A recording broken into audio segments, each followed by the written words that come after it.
front of the New York Times. I don't know if you were able to read that story about Medicaid expansion.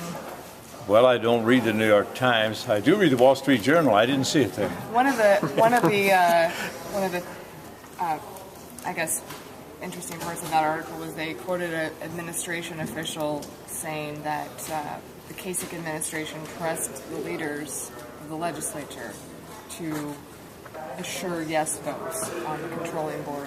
Is that accurate? I would say no. I would say that obviously the governor talked to us about it. The governor knows how I feel about the controlling board.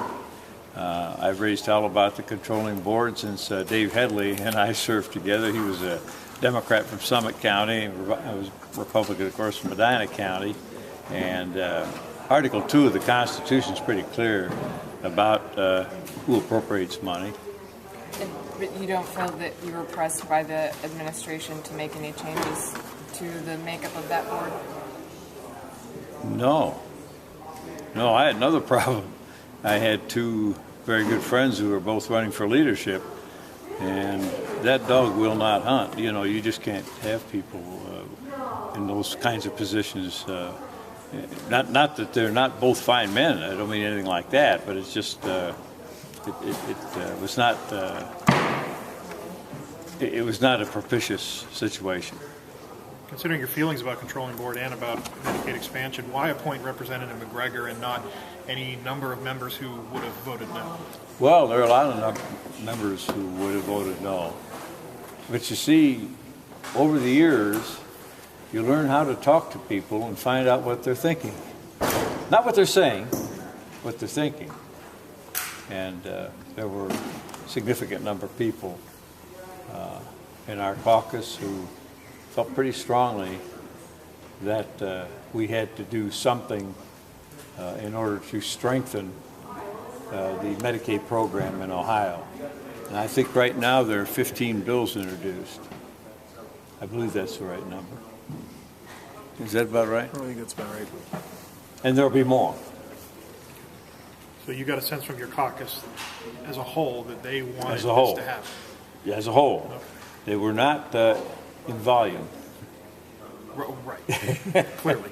Clearly not. But one of the things, I've often talked to Joanne about this, one of the things that you learn in a hurry is that some people don't want to, be quoted or have their opinion known. If it comes to the floor, ultimately they have to do something. Would some be surprised by that, considering 39 members signed that letter? Oh no, I think the letter has to do with the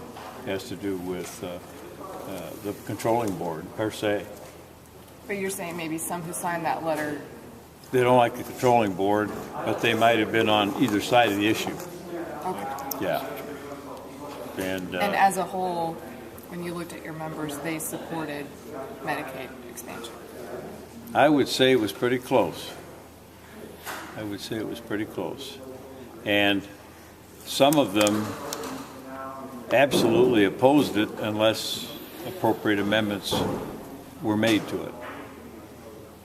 You're talking about like those reforms, some of the Right, reforms. the strong reforms, right. They leaned that way with some. Yes. But with very important amendments. I don't think I'm doing anything to hurt Barb to point out that she feels pretty strongly about it from a favorable standpoint. She's introduced, I think, 5 or 6 bills already. And so we're going to be able to have fun for the Christmas season hearing bills.